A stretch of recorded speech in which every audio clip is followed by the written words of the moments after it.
the Community and Commerce Podcast. This is Ana León, your host, and I am the Regional Program Manager at ACEnet, the Appalachian Center for Economic Networks.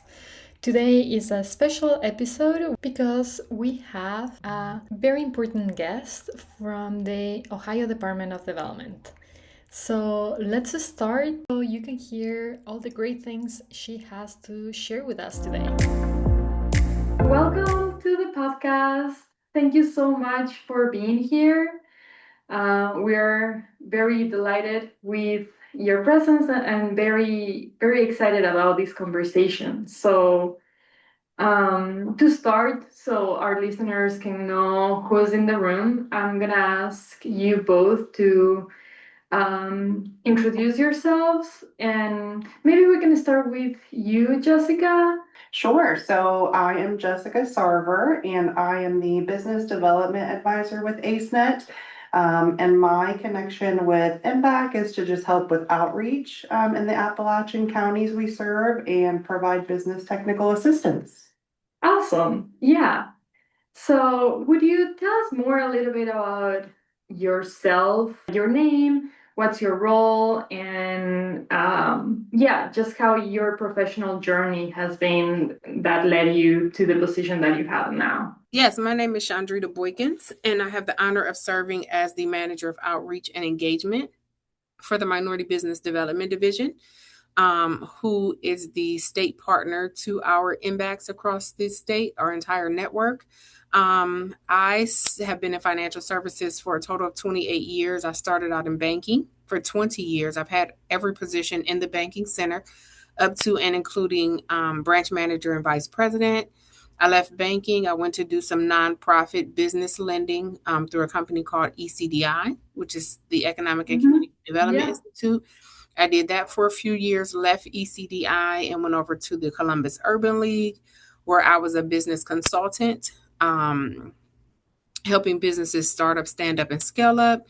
And then from there, I came over to the Minority Business Development Division, where again, I have served for the last 5 years. Started out, this is the 5th title that I've had. I just got a new title. I was the Manager of Business Development and Entrepreneurship, and now I am the Manager of the Manager of Outreach and Engagement for the division. All right, yeah. And would you tell us a little bit more what that role involves? Yes. So, wow. So any and all outreach efforts, whether I am helping plan them or whether I'm invited to attend them, just making sure that either myself or the appropriate staff is available to visit all 88 counties. Wherever they call us to, we go. I am involved with the training, internal training of our staff, external training of our MBAC staff, our Minority Business Assistance Center staff. And because I am the longest tenured employee in this division at this time, with 5 years, I'm kind of all things everything. So I am the pass-through. They call me the money lady. They call me the plug. I kind of just make sure that people, wherever they come in, whatever the entry point is, I make sure that I am pointing them in the right direction for the resource that they need. So kind of like a resource of resources, just because I have been in this role and been in financial services for the tenure that I have. Yeah, that makes sense. And we are so glad that you're in that position and all the work that you do. We're definitely super grateful. Yeah, absolutely. Can you explain what the Minority Business Development Division is and its mission? Yes. So our mission is empowering communities to succeed. And we do that several different ways. We do that through access to capital. So we have state loans that we fund directly from our agency. We also have federal dollars that we work with other financial institutions to lend. We do 4 of the state level certifications. So we do your Minority Business Enterprise certification, your Women-Owned Business Enterprise certification. We do your Veteran Friendly Business Enterprise certification, and we do EDGE, which is Encouraging Diversity, Growth, and Equity. And then also to pair with that, we have a supplier engagement unit that helps those certified businesses find government, public, and private sector contracts that they can bid on and access capital and build relationships that way as well. So those are our three main functions. And again, our mission is empowering communities to succeed. So we do that through our centers, our minority business assistance centers, making sure that you have the technical assistance that you need, the support to make sure that you understand the business of business in your back office. We do it through access to capital, through certifications, and through contracts. Well, that's excellent. What a great resource for Yes. entrepreneurs. What are some common misconceptions people may have about the division or the MBACs? I'm so glad that you asked that question. I honestly am, because I think the word minority throws people. Yeah. And we are actually here to serve everyone. The inception of it, or the need for it, is that disproportionately minority businesses are disadvantaged. They don't have access to a lot of resources. And so its inception was built and based around the fact that we do have those DBEs, right? Those disadvantaged business enterprise, the under-resourced and underserved business owners. And so, but as things change through time, it has morphed, and really, anybody who comes through our doors, we will assist. And if we are not the best, because we're the state and we have no competition, we will send them where they should be. So for instance, our tier one MBACs, which just started last year, are for nascent business owners or people in ideation phase that do not yet have a business but are looking into starting one. We used to only have tier twos, which was for growth stage businesses. So you had to be in business 2 to 3 years, ready to accelerate and go to the next level. And so we didn't have any centers where we did business plans, and we did the very basics of business for new entrepreneurs. We only had products and services for growth stage businesses. So we had to use others in the ecosystem to be able to support those. So the SBDCs, and the women's business centers, again, and other entrepreneur support organizations. However, now with the creation of the tier ones, we have that. So we have it for nascent business owners, and we have it for existing business owners, but it's not for minorities. That just happens to be the name. I want to make sure people know that it is for everybody. We serve everybody who comes through our doors, our emails, and our phones. Awesome. That's excellent. Yeah, that really is. And I mean, I love that it is for everyone, but there's a reason also why there's these very needed support for minority business, right? And I'm curious on your opinion on what are some of the biggest barriers for minority owned business that they face today? Yeah, I think it's two. I think it's one actually. It's access, right? Whether that's access to resources, access to information, access to knowledge. A lot of business owners don't know where to start, right? And some of them may be first generation entrepreneurs, so they don't have a business that has been passed down generation to generation. Historically, that is not in minority cultures what happens. And so, and if just being transparent and honest, minority and under-resourced are almost synonymous, right? And so to even the playing field and make sure that there is equity there, not equality, but equity, in the growth and development of businesses, I think that's what it is. So I think it's access, whether it's access to information, access to capital, access to other services and resources is probably the greatest barrier, access. Yeah. And I'm sure that throughout your career, you've seen many changes in the industry.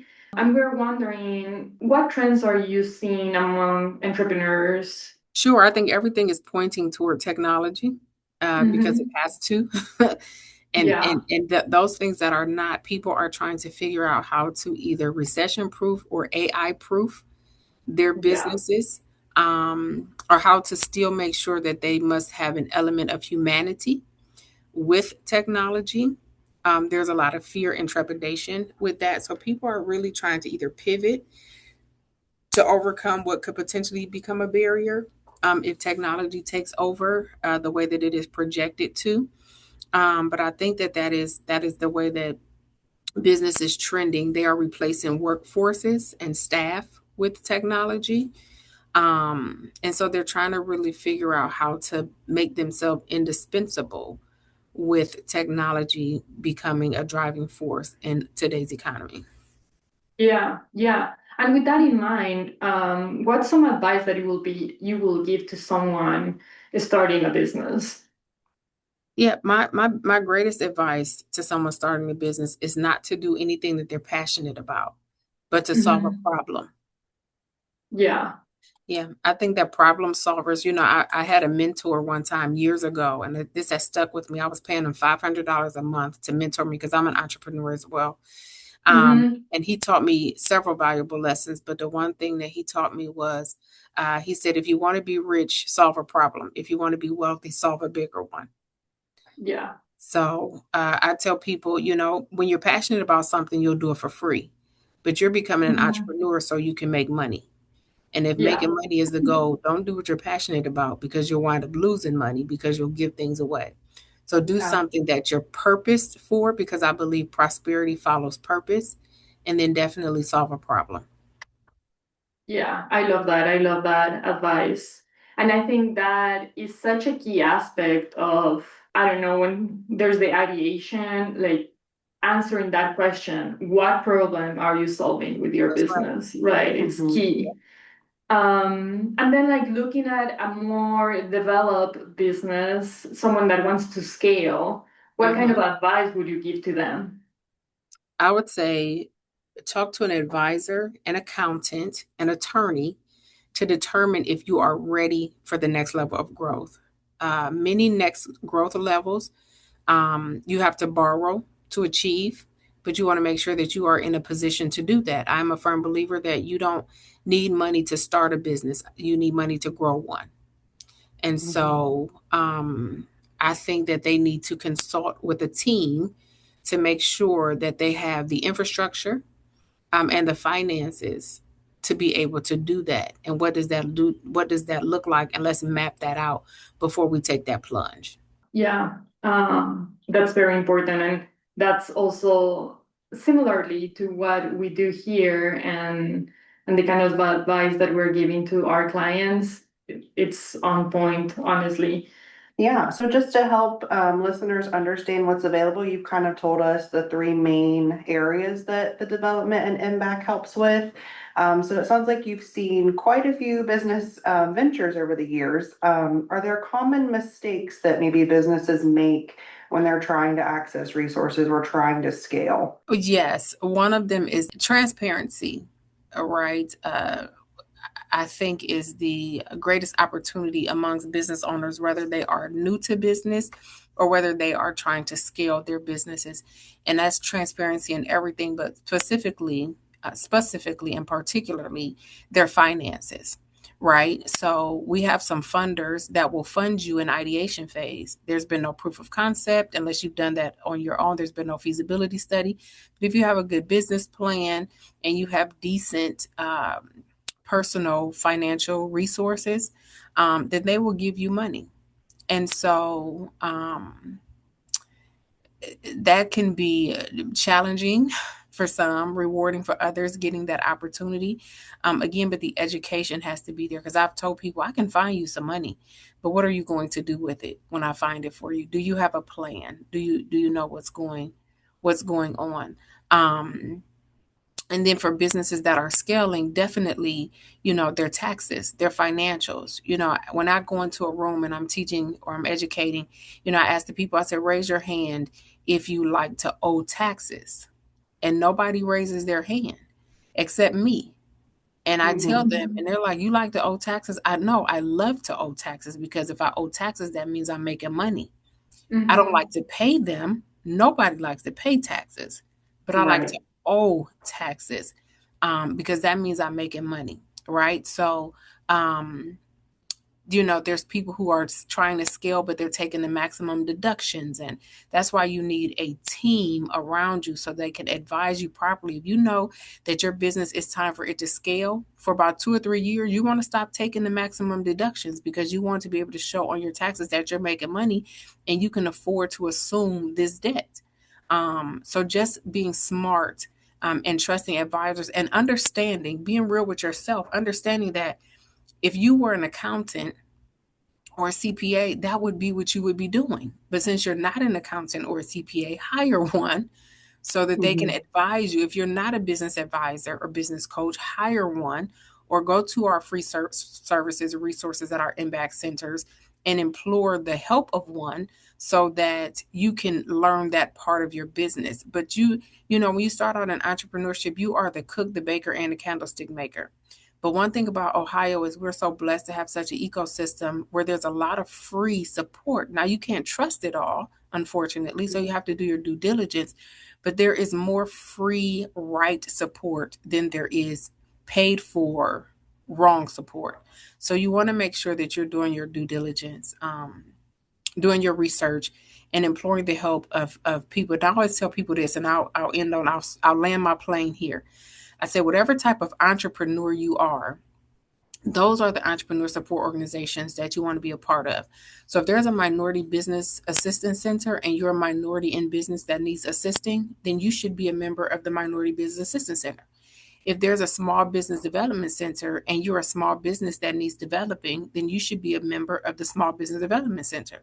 So whatever those Yeah. entrepreneurship, there's a women's business center. So if you're a woman in business, that don't mean that they won't help you if you're a male, but it's geared and targeted toward women. Because until 1987, a female could not go into a bank and ask for a business loan without a man being present. Mhm. So, but whatever type of entrepreneur you are, get involved with that type of organization so you make sure that you're getting targeted and intentional help to grow and sustain your business. Yeah, absolutely. I love what you said about the business financials. I also come from a business banking background, and just having that conversation so many times of you want to show a profit. If you want to borrow money, you're You have going to to. have to owe taxes. That's So right. That's right. great So point. true.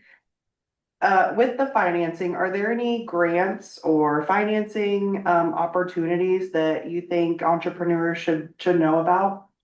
Absolutely. So there's a Jobs Ohio grant. It's reimbursable. There are some stipulations that you have to meet in order to qualify for that grant.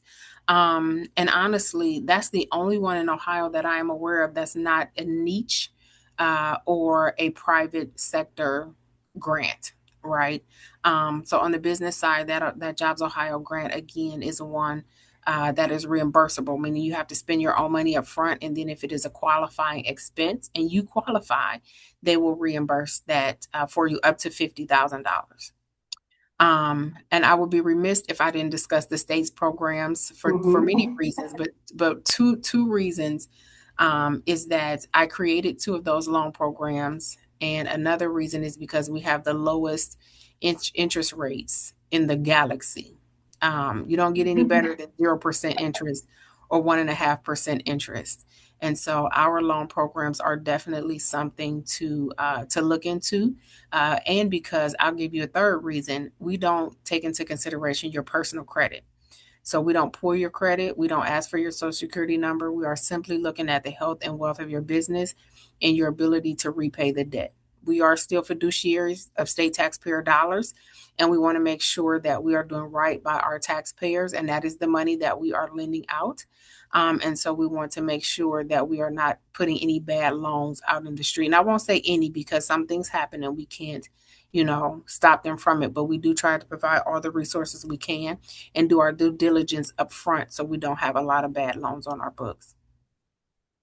Yeah, absolutely. Yeah, that makes sense. And now I want to talk a little bit more about the partnerships Mhm. and how do you think organizations like ACEnet help expand and extend the reach of the division? Great question. We can't make it without you guys, right? So you are literally, I call you all our hands, feet, eyes, and ears in the marketplace.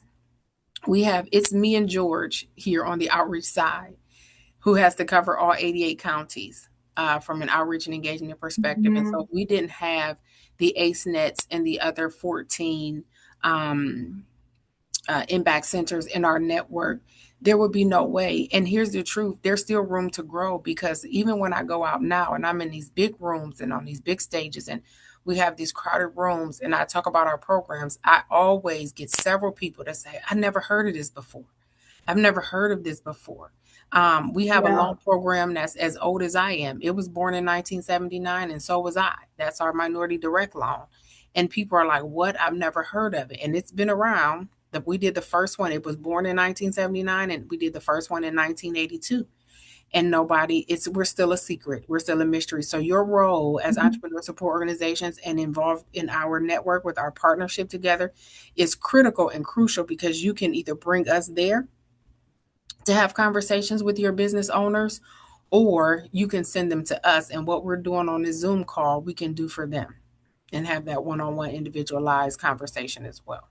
Yeah, definitely. All right. So just looking forward, what do you think are the division's priorities for the upcoming year? It's business as usual until it's not. So Yeah. uh, we are, we are doing more of the same.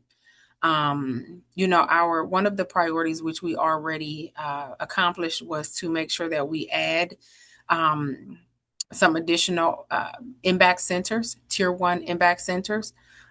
We excelled in that. The only place that we had marketed for that or marked for that did not happen was Toledo.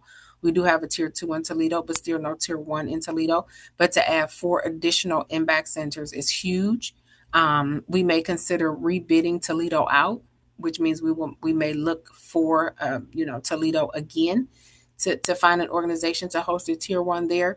But it's our focus is getting better, it's getting tighter as a collective unit to make sure that the individual offices are just as strengthened as the entire network together. So Yeah, that sounds great and very exciting, of course. Yeah, and adding the new tier ones will just help extend the outreach and get the word out there as much as possible. Mhm. absolutely. Absolutely. Yeah. And we want to make sure that you all, tier twos are spoiled. We've had them forever, right? So, but Yeah. we want to make sure that our new tier ones feel a part of the family. And so Georgia and I are really working very hard to make sure that you all understand even deeper than our existing tier ones, the relationship between us. There are some we are very close to, there are some we are not as close to, but we are here for you in whatever capacity that you need us to be in, from training to show coaching or show training, where we will actually come and host and conduct workshops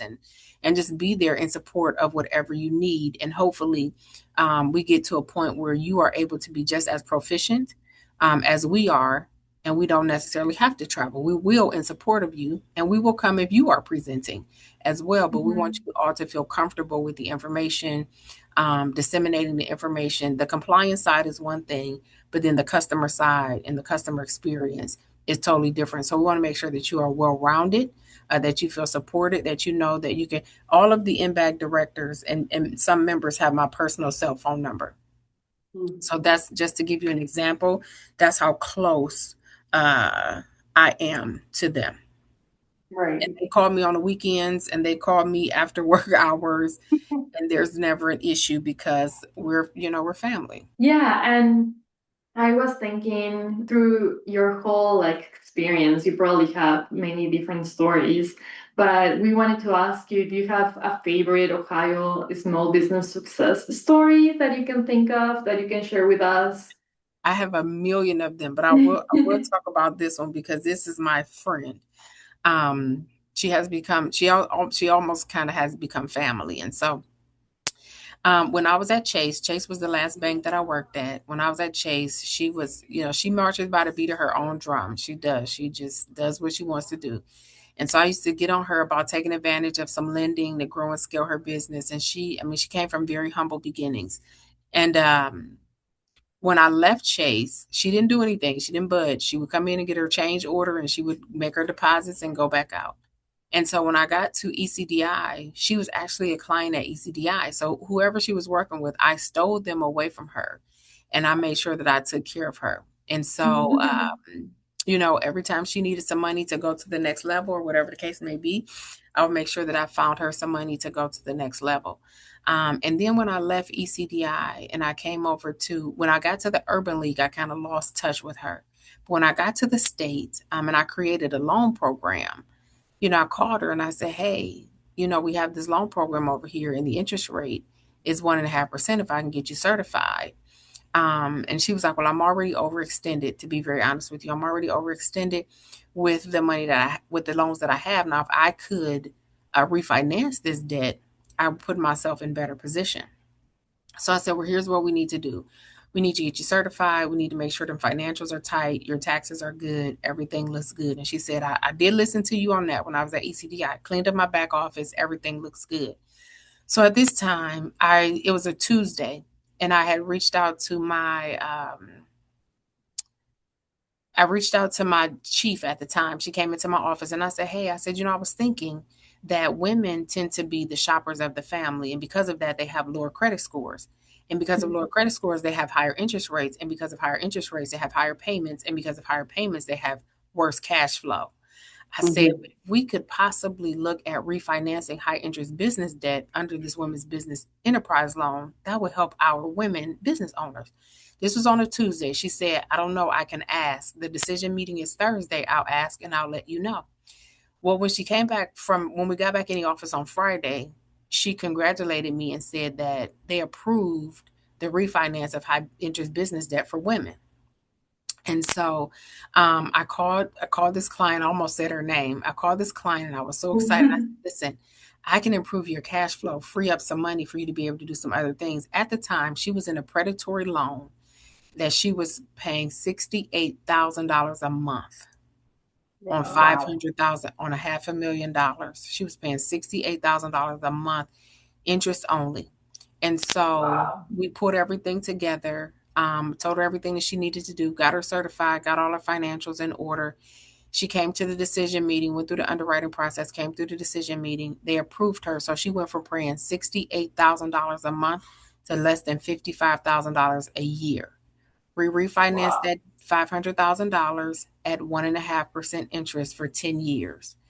And everybody who is in that room is my witness that when she came in, she looked heavy. She looked like she was carrying a burden. She was kind of slumped over. And when she walked out of that room, she was smiling and she stood up straight because you get the answer in the room. She was smiling. She stood up straight. She hugged me. We walked to the elevator. We both cried. And her business is advancing. She's actually opening a space in downtown Columbus, which the real estate is really high. She has a brick and mortar in a very affluent part of town called Easton here in Columbus. And at one point, she was the poster child for Chase Bank. So all of their internal marketing material had her face and her business name on it in this area. And so she's scaling and she's growing. And now we're looking at potentially franchising because she has a strong business model. So her story is still being written, but it is a success story so far. Yeah, absolutely. So inspiring, and it's kind of unbelievable what you were able to do for her and what the division was able to do. Like, wow, what a relief, right? Yes, yes. Yeah, and like you said, that's only one of the many, many success stories. So, I mean, we just want to keep those happening. Where could listeners learn more about MBDD, or how could they connect with you and the team? Yeah, I would say we have, our website is minority.ohio.gov. And there's information on there about our financial programs, about our supplier enhancement or supplier engagement unit, and about our certifications.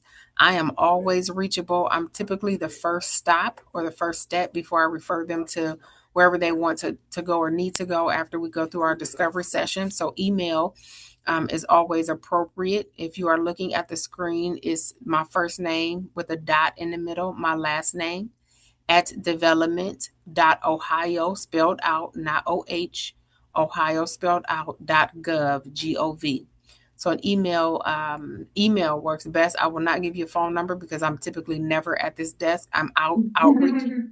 But email is, I'm very responsive on email as long as I'm in the office. So yes, that's how you would get in contact. Awesome. Yeah, that's great. And are there any final thoughts for entrepreneurs who might be listening? Yeah, definitely. I would say based on where you are, and you can never go wrong. Again, we have a wonderful ecosystem for support in this city. And regardless of where you start, you should end up with the right resource for where your business is at the right time. And so I'm always going to advocate that they start with our minority business assistance centers, whether there's a tier 1 or tier 2, that will make sure that you get to the appropriate right size minority business assistance center. And then when you are ready to learn more, to hear more about the state's programs and offerings, then they will get you through the Minority Business Development Division. They will get you in contact with myself or someone here where we can have a more in-depth and candid conversation. But yeah, I'm going to say start with your resource center, start with your entrepreneur support or business support organizations. Tell them what you're looking for. And if it doesn't sound right, then don't go for it or ask somebody else. There's nothing wrong with if the doctor says, hey, you got 12 toes on one toe or on one foot, and you need to cut them all off, you're going to go get a second opinion. And so Right. not sound right to you that a, quote unquote professional says, there are other places that you can go so that you can find a trusted advisor to lean on and help navigate you through this process. And here's the other thing. You could be very skilled and talented and gifted in your craft and your art and what you do. But if you don't speak the language of business, I call it business ease. If you don't speak business ease, then you need to get an interpreter. And that's what our staff at our minority business assistance centers, that's what the staff here at the Minority Business Development Division, we serve as interpreters to help you understand the language of business. If you can't articulate what a P&L is, what a cash flow statement is, what a balance sheet is, what an income statement is, if you don't understand certifications and what a set aside is or a goal is, if you don't know how to get on Ohio Buys or Ohio Pays and set up your account and get ready to jump into the bid process, or all of that is foreign to you and you don't know what resources are out there to support you, then let us interpret the language of business for you until you start to learn the language yourself. I love that. Yeah, me too. And this final question for entrepreneurs who feel like they are not ready to reach out for help yet, what would you say to them? You don't know what you don't know. It's always Mhm. appropriate to reach out to for help, even if it's even if you know it, and just get validation that you're on the right track or that you do know it. But there's a and you guys probably aren't old enough. You probably aren't as old as me, but T-Mobile used to have this phone called the Fab Five or the Fave Five. And it was a phone where you had these 5 buttons on it, and it was of the 5 people that you contact the most. So you wouldn't Yeah. physically have to go on your phone, look up their number, or dial the number. And so I say every business owner, every entrepreneur needs a Fave 5. They need a business coach, they need a business Mhm. mentor, they need an accountant, they need an attorney, and they need to at least know the assistant branch manager of the financial institution that they choose to bank with. It's not the branch manager, and it's not necessarily the business banker. It's the assistant branch manager. Let me tell you why I spent 20 years in banking. I know this to be a fact. Business bankers graduate and they become commercial bankers, or they become branch managers. Branch managers graduate or get promoted and they become district managers or trainers. Assistant branch managers are the longest tenured position in any banking center. So it's important that you get to know who the assistant branch manager is, so that if there's a product or service that your business can benefit from, they can call or reach out and let you know what those things are, because chances are they're not going anywhere. They like their cushy compliance jobs and they stay Mhm. right there. They don't like sales, so they're not going to be a Yeah. banker or a branch manager. Yeah. So I would say get those Fave 5. I love that. That's some great advice. And thank you so much. Is there something else you would like to say or ask? I would just say thank you, one, for having me today. And then also, two, thank you for being a part of this network. It is important that we reach all 88 counties. It has been a challenge for us to break into Appalachia. But Mhm. thank you all for welcoming us. I know we've been courting for about a year through ACEnet. And so now here we are, and you are officially our Tier 1 MBAC for Appalachian. So we're super duper duper excited to have you. And for the listeners, get connected to this center. I mean, again, you don't know what you don't know. And if they don't know, they know who knows. And so working together, we will get you exactly where you want to be. There's no competition. They're going to get paid whether you come or not. They just are. And so there's no, I get paid per person or I get paid. No, they're going to get paid regardless. We're going to get paid regardless. We want your business is our best interest. We have a slogan that's on every slide presentation that we do, and it shows all of the work that we do overlapping, but there's a person in the middle, and it says that the client is at the center and at the heart of all that we do. And it's the truth. You guys are at the center and at the heart of all that we do. And so please take advantage of these resources that are free to you right now, because we don't know how long they're going to be free or how long they're even going to be around. And so I always leave my clients when I talk to them or prospects with this: get it while the getting is good before it's gone. Yeah. Yeah, I love that. And of course, we are incredibly grateful. So thank you. We wouldn't be able to do this without your support. And also, we are grateful for you to taking the time to joining us in this conversation today. And yeah, very, very appreciative. Yes, thank you so much. And thank you everyone for listening. We'll see you next time on the Community and Commerce podcast. Stay tuned for our next episode.